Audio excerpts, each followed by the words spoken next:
It's 11 p.m. You're lying in bed doing mental math that isn't working out. You got the degree, you got the job, you got the promotion, and yet here you are, quietly panicking about whether the car payment and the electric bill can both clear this week without you having to do the embarrassing shuffle between accounts. Again, that's not a you problem, that's a trap problem. Here's what nobody tells you. The middle class doesn't go broke from one catastrophic decision. It goes broke from 20 completely normal ones running at the same time. The car payment that felt reasonable, the house the bank said you could afford, subscriptions you forgot about, the retirement contributions you keep meaning to start. Each one feels fine in isolation. Together, they quietly drain everything you should be building. And today, we're going through every single one of these traps. Not to lecture you, but because you cannot escape something you cannot see. And once you see these, you genuinely cannot unsee them. Let's go. This one doesn't feel like a trap. It feels like reward. That's what makes it the most dangerous one on this list. You get a raise. You deserve it. You worked for it. So you upgrade the apartment. Nothing crazy, just nicer. You get a slightly better car. You stop buying the store brand because honestly, you've earned the real stuff. You go out more. You drop the coupons. Because that version of you feels like a past life, and your bank account feels fine. Because you're making more money. What you don't notice, what nobody notices, is that you're saving the exact same amount you were before the raise, which is close to nothing. 36% of Americans earning over $100,000 a year live paycheck to paycheck. Goldman Sachs found that even 40% of households earning $500,000 a year live paycheck to paycheck. That's a lot of money. If you've invested that extra $1,200 a month at 8% returns over 25 years, you'd have over $1 million. Well, don't use the second half of your life as a starting investment. Just live your life. Spend it. If you have a job and you need to work for it, then it's not a place for you to run. It's not a place for you to have a good early career. It's a place to invest. You can't make a profit on the internet to make money. You can't make a living on it simply by spending $30,000 a month on it.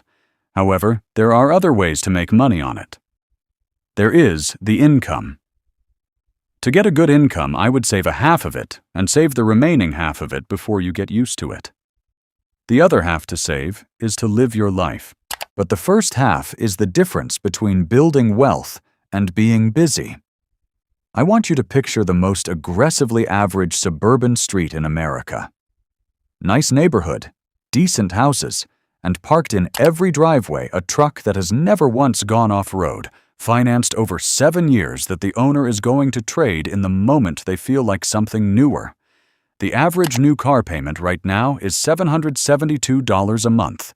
20% of buyers, 1 in 5, are committing to over $1,000 a month on a depreciating asset. And to make those numbers feel manageable, loan terms have quietly stretched to an average of 69 months, with 21% of loans now running 84 months. 7 years? You will be making payments on this car when it is a 7-year-old car, and here's the trap inside the trap. By late 2024, nearly 25% of people trading in a vehicle owed more than the car was worth, underwater by an average of over $6,000, so they roll that negative equity into the new loan. The payment resets, the debt doesn't. You never actually own anything.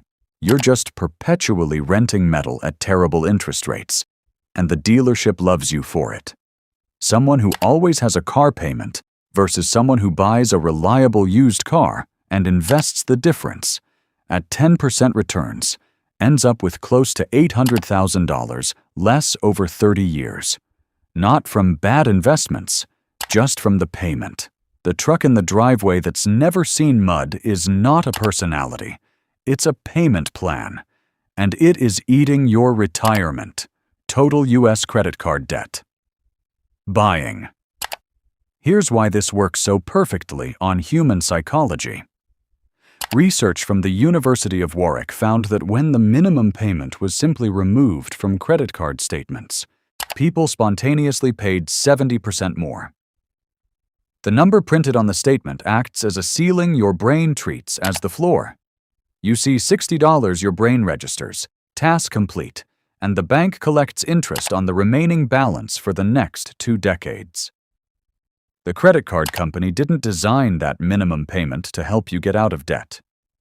They designed it to keep you in it as long as mathematically possible. That's not cynicism. That's their business model. Stop carrying a balance. If you can't pay it off this month, you can't afford it. Full stop. The median home price hit roughly $435,000 in mid-2024. At roughly 7% mortgage rates, the monthly payment on a median-priced home before taxes, insurance, and maintenance. Add those back and you're at $3,500 a month. To afford that without quietly drowning, you need a household income around $110,000. The median household income is roughly $80,000, so most people buying near the median are already stretching, but then the bank approves them for more, and it feels like validation, like the bank ran the numbers and decided you can handle it, but the bank doesn't care if you can handle it comfortably. The bank cares if you can't handle it comfortably. The bank cares if you can't handle it comfortably. Standards, what nobody factors in. Recent research from Zillow shows hidden homeownership costs average roughly $15,000 a year on top of the mortgage, property taxes, insurance, the HVAC that will absolutely die on the hottest weekend of August, the roof that needs replacing, the appliances that all seem to coordinate their failures. That's an extra $1,300 a month. The bank's approval letter never mentioned, buy less house than the bank says you can. The bank is not on your side in that transaction. The bank is the bank. A life insurance agent is going to sit across from you at some point, if they haven't already, and explain with great enthusiasm that you can have life insurance and a savings vehicle in one product. 2 for 1? Smart planning? Very responsible. What they will not volunteer, they earn a commission that can exceed 100% of your entire first year's income. There's premiums for selling you this thing. For a healthy 35-year-old wanting $500,000 in coverage, term life costs $26 to $55 a month. Whole life costs $460 to $680 a month, same death benefit. The difference is the cash value component, which grows at roughly 1 to 3% annually. If instead you spend $50 on term and invest the $450 difference in an index fund at historical 10% returns over 30 years, you end up with close to $1 million. The whole life policy builds around $100,000 to $130,000 in cash value.